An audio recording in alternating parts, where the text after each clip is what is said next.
when I got saved, I was so militant that I just did not want to look at no girl, bro. No girl. I was just Man, like, say that again for a couple of mhm, these fellas, man. You no was what? girl, yo. I just didn't want to disappoint God. I didn't want to leave him.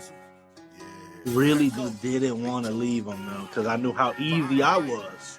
I'm like, yo, bro, I'm easy to leave God, and I just can't.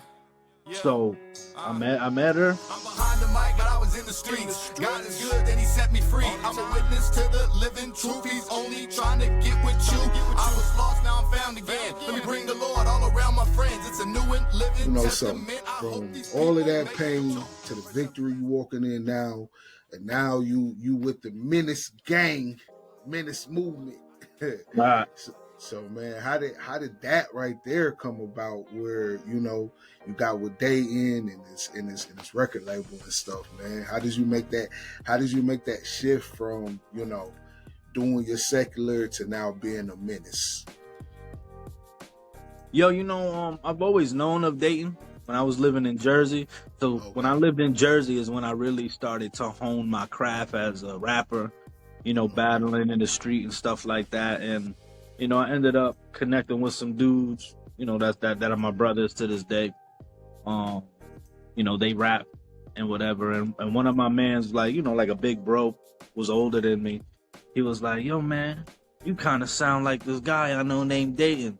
And he played me Dayton's music and all of that. And, and Dayton knew who I was, and I think we even chopped it up one time over the phone, like on because of MySpace. So this was a while ago then. Yeah. So not like we was like best friends or nothing, but we knew who he was, and we respected each other's pen and whatever. Yeah. One day, now I'm saved. 2018. Okay. He hears that secular project he talking about, and what is it? The greatest top one of the, 5. One of the greats, man. One of the greats. Okay, my bad. Maybe I added the top 5. No. You my top 5. No, I said that because I don't know. I don't want people searching and finding that project and listening to it. Hey, man. Hey, I ain't have to search too hard. I'll tell you that much. I ain't have to search. It ain't hard to find. It ain't hard to find. Yeah.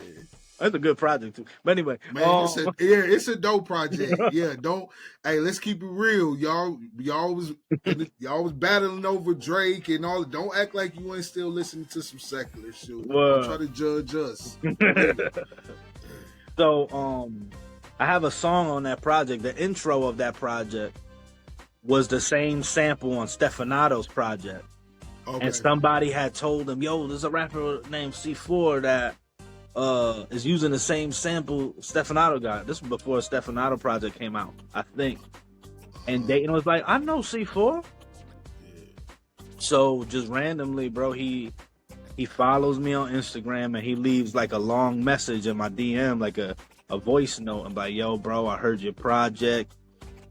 Yo, man, it's amazing. And he starts like to witness to me, like, yo, the Lord wants to use this gift of yours, man. You know the Lord, you just running. Like, that's how he talking and all that.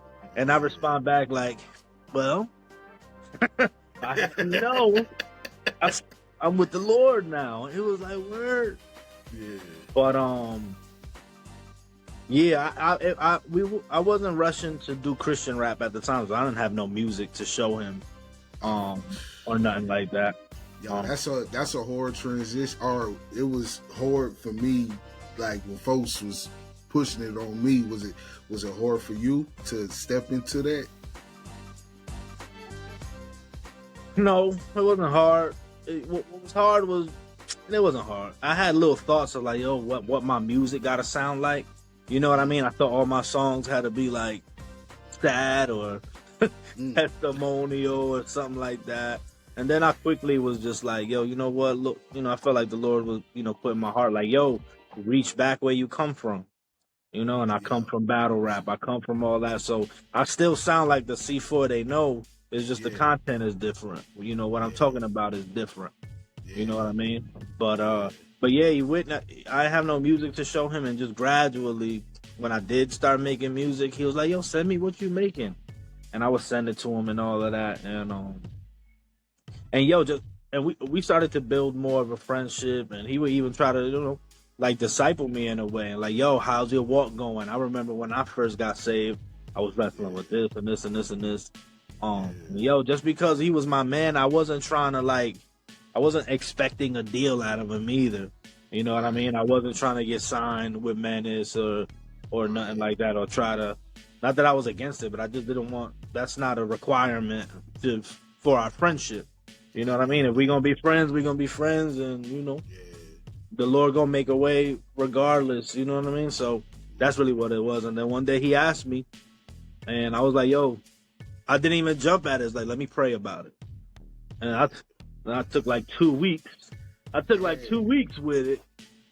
You know what I mean? And then he hits me up again like, yo, I asked you what's up. I was like, yeah, man, well, let's do it, man. That's dope, man, because we see everybody trying to jump and maybe get notoriety, get their music out there, and you like, I love, let's focus on what he said. He prayed about it first. He didn't just was like, oh yeah, like this is my time, let me get it. He was, I like that, man. I like that. That was kind of like, and also I was gonna ask you about y'all's relationship, but you answered that too. So you're like, y'all are like for real cool, and that's nice to know. That's my man. It's kind of hard for us to go a day without speaking to each other. I feel like I talk to bro almost every day throughout the day. You know what I mean? Like we just talk. Every once in a while we might not talk a day or two or whatever. We just really busy, but I speak to him frequently. My man Nowadays from the Menace Movement, I speak to. Yeah, that's dope, bro. Yeah, Dax Hammer, we speak a lot. That's dope. Everyone else, our schedules collide, but it's love with everybody. Yeah, that's kind of like when we was talking about the bookkeeper, same scenario with me and Daryl. Wasn't even trying to do none of this, He was asking me to do some pies, and I was pushing it all, and I was just enjoying the like for real genuine friendship that he was giving me, honestly, man. So I feel you. That's how like this got to be something that God is doing, not anything of my doing. So that's what's up, bro. I'm glad to know that. Yo, so with you and Dayton being close, how y'all is, Dayton, man, he can be outspoken. He can be a menace. So that being your man's like that, is it ever a time you gotta be like, yo, chill, when he be going that something, or you be right there like, nah, that's what he said. I ain't really if you comfortable telling us. No, it's not like that. I let him just be. There isn't really much that I'm like, yo, bro, you kind of wildin'. You know what I mean? I don't, I think he's a level-headed dude. He is outspoken, and he do say what he feel. But you know what? We need more people like that, because there's too many people that's not saying what they feel to protect, relationships and connections and all of that stuff. So, you gotta appreciate those that are like that, because it ain't really much of them. Yeah, hey, I feel you. Yeah, but me still being kind of newer in the faith and everything, it'd be times where Daryl be having to be like, that's not loving, Mike. He'd be like, that's not loving. So I mean, everything is with wisdom, though. The Lord tells us to ask for discernment, ask for wisdom, and He'll give it to us. Everything is not fight worthy. You know what I mean? Like, right. You know what I mean? Like, yeah. So, and especially with social media, bro, if you're gonna throw something out there, even if you're saying the nicest thing, bro, people are not gonna like it. So, some people are not gonna like it. Back when YouTube was showing the dislikes, you could see a video of a baby playing with a cat, and there's gonna be thousands of dislikes on it. People gonna find something to not like. YouTube had a dislike button? They used to be able to see it. I don't know why you can't see it now. But, Oh, wow. No, I never knew that. I'm like just now getting into like social media and all that other stuff. Honestly, bro, like that might sound weird, but I wasn't like hopping on Facebook and IG and all that stuff. I'm just recently. So I didn't know YouTube had a dislike button. That's wild right there, man. For real. Well, it's there right now, but you just can't see how many dislikes were there before you'll be able to see how many dislikes they were. Oh wow. Yeah, but now it doesn't show. That's crazy. That boldness that we was just talking about with Dayton, and that boldness that you give in your music and everything, is that why y'all call yourselves Menace? Just giving people the raw truth like that. Y'all feel like that's a Menace ministry. It was definitely a part of the description for sure, man. Be bold, to be radical, because that's what we was when we was in the world. You know what I mean? When we was in the club, loud in the club, popping bottles, being a menace. You know what I mean? So just taking that same energy, but doing it for the Lord. You know? Right. Yeah. And y'all definitely doing it to the fullest. I think the one thing with all of y'all that a lot of people miss is y'all's word, y'all's message, y'all's sermon. I really don't want to. I'll call it a sermon that y'all give at y'all shows. Y'all give like a dope musical performance, but since I done seen you and I've seen Dayton live too, y'all always have people leaving the show with a lot to think about. So I think that's something dope that y'all do that a lot of people don't really like maybe give y'all full credit for, like I would hope that people would give, But that's just me. But you gotta give people something, man. They might. What if they don't like the song? What if they don't like the song you did? You gotta give them something. You're not gonna leave this show without something. That's what's up, bro. Yeah. So on that note, we're gonna leave y'all right there and go to another break real quick, and then get back into this. And now when we come back, we're gonna keep this thing going. Yeah. Yo, what's up with you? I'm Justmic. I'm a Christian artist, a Christian rapper. A little bit more than that, I'm a husband, I'm a truck driver, and bigger than all of that, I'm a servant. So for the last couple years, I've been serving. And my big bro Daryl with his ministry, the Bookkeeper 24/7. Maybe you see me, maybe you haven't. But I've been behind the scenes, just helping him out wherever he needs help. And so here recently, he was like, Mike, you need to start your own podcast. He said, I believe in you, what you want to do. So that's what I'm here to tell y'all.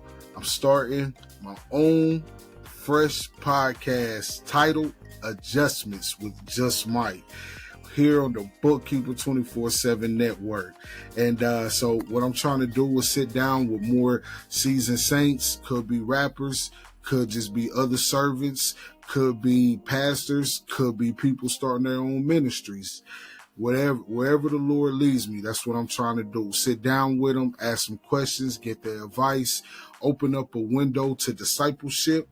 As I'm learning, as I'm growing, I hope who's ever watching is learning and growing with me. I hope who's ever watching is ready to make those adjustments so that we're not constantly wrestling in the spirit.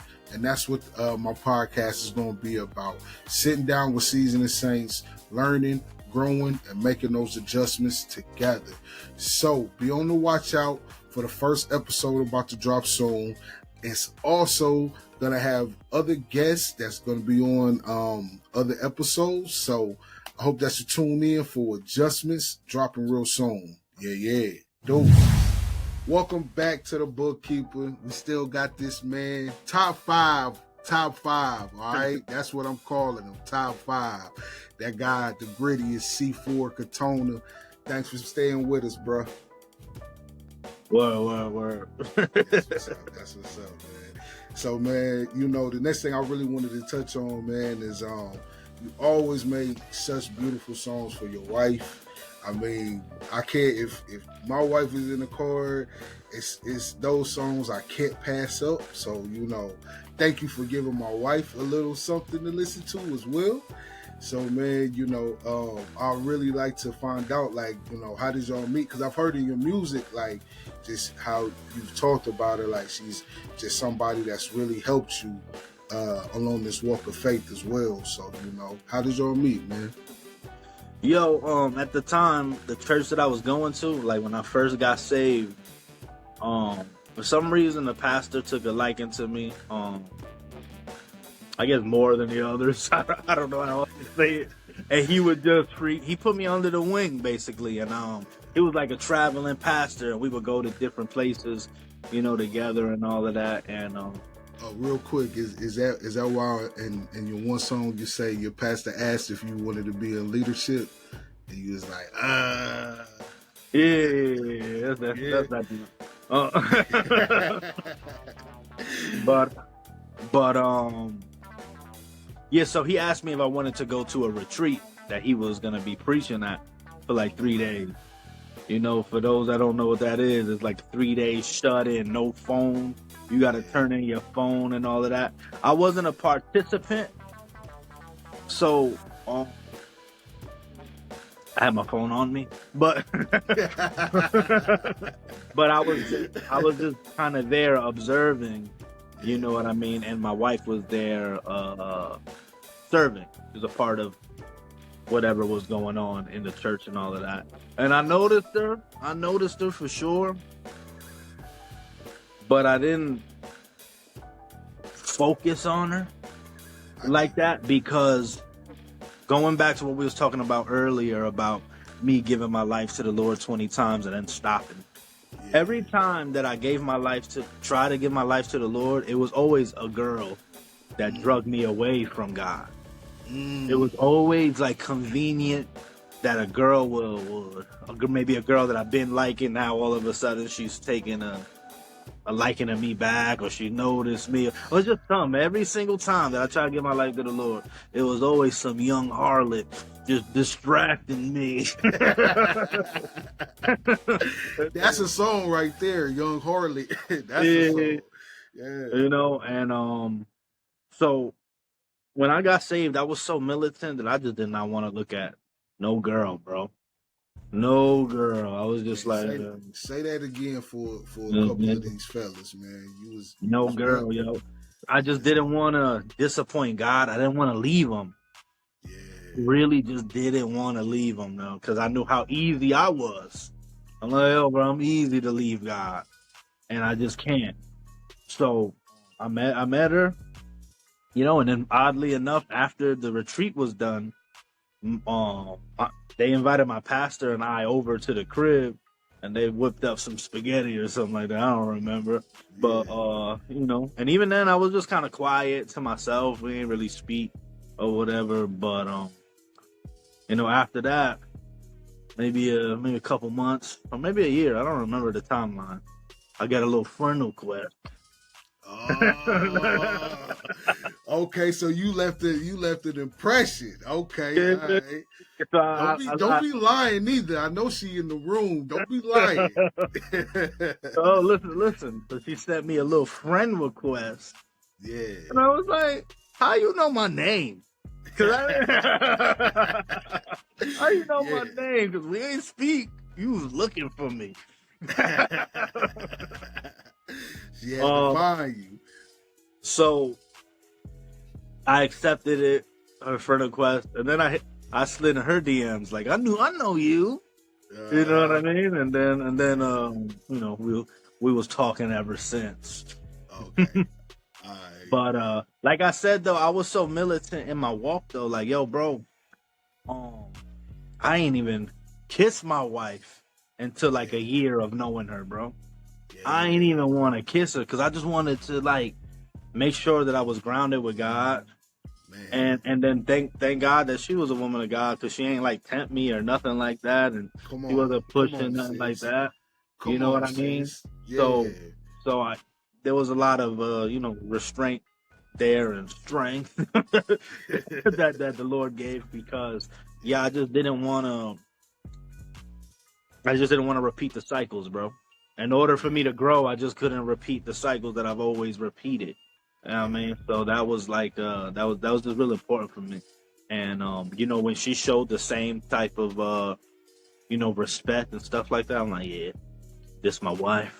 That's her. Yeah, that's what's up, man. Yeah, so y'all, you know, has she helped build your faith up, or y'all just doing it together? Because, you know, I asked that because me and my wife, we came to the Lord together. We trying to build each other up together, you know, and it can be tough, you know, it can be hard. So is your wife somebody that you lean on more than she leans on you? Or y'all just you know, I believe it's both. You know what I mean? Because yo, it's so hard to find people that really take God serious outside the church. Yeah.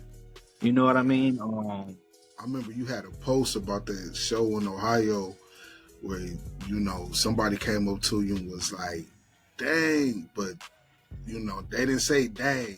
It was like, you killed that ish. It's just like, man, I felt you on that post, man. You right, man. For real. Sometimes it's like, this act, like people done learned how to put up very well. I ain't trip over that because I don't know that, I don't know if that person was saved or not, or you know what I mean. Okay. You feel me? But yeah. But you know, just specifically, man, for my wife, you know, because I came across so many Christians that just wasn't Christian anymore after they left the doors of the church. So to see my wife still be serious outside the church and stuff like that was encouraging. I'm like, man, I found one and I'm gonna marry that one. Yeah, I mean, so yeah, that definitely encouraged my walk, you know, especially when you know, around a lot of half steppers. Yeah. I like how you named it half steppers. So man, you know, how is it with her support as far as, you know, with your music, with your ministry, dog, you know, as far as like, you know, because I'm starting to see now where a lot of guys are stepping out and they don't really have the full support of their wife. And I don't know, you know, I don't know how they do that, but because I got, you know, my wife fully supports me is what I'm trying to do, you know. So, you know, what about for you though, the support that she gives you and everything that you're doing, you know, how much has it meant to you? You know, I don't know why these dudes step out. It could be a million reasons. Mm-hmm. Yeah, I mean, but what I could say is, outside of me, you know, being attracted to my wife and all of that stuff, like I actually like her. you know what I mean? Like, yo, you ever see these dudes like, yo, you even like your wife? Yeah, bam. Right. You know, my wife is my friend. We have fun together. We just be laughing. You know what I mean? And obviously with the music and the ministry stuff, she definitely, you know, supports and even says she sees more. You know what I mean? And she's always, you know, pouring into me and I into her. You know what I mean? And, you know, yeah, you into her, man. That's how it's supposed to be, man. It can't be all of them just giving up, giving. That's right, man. So, nah, that's what's up, bro. Yeah, for real. But, all right, so we done got through all of that. Now it's time to get to this music section. We're going to break down some of C4's catalog. We're going to get into, you know, this latest album and hopefully, you know, because I'm part of this broadcast on IG, so I got a little bit more information. So hopefully I can get them to give us a little sneak peek of what some of us know, but not all. So come back and after this break, and then we're gonna get into this music. Yeah. I'm behind the mic, but I was in the streets. God is good, then he set me free. I'm a witness to the living truth. He's only trying to get with you. I was lost, now I'm found again. Let me bring the Lord all around my friends. It's a new and living testament. I hope these people make it too. The first shall be last, let me testify. I was sorry, no, you could have let me die. Now I'm all